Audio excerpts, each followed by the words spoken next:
电影类型电影类型电影ဆိုတာကရုပ်ရှင်ကိုပြောတာ类型အမျိုးအစားများ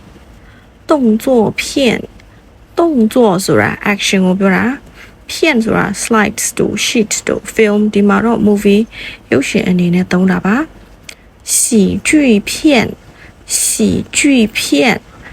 ဆိုဟာတာကာဆိုလို့ရှိရင်喜剧片နဲ့သုံးပါမယ်恐怖片恐怖片恐怖ဆိုရင်ကြောက်စရာကောင်းတော့ဆိုဒါကတရေကလို့ horror movie ကိုပြောတာပါ科幻片科幻片သိပ္ပံပညာနဲ့ဆိုင်တဲ့ scientific movie တွေကိုပြောတာပါ爱情片爱情片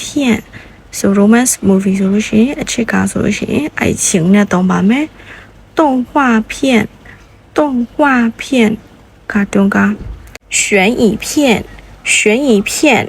mystery ကားလိုမျိုးဒီက thriller နဲ့လက်နက်ဆင်တာပေါ့နော်အဲ့လိုမျိုးရှာဖွေရပြီးတော့ပေါ်ထုတ်ရတဲ့တဲ့တဲ့ရေမှုကားမျိုးကိုပြောတာပါ历史片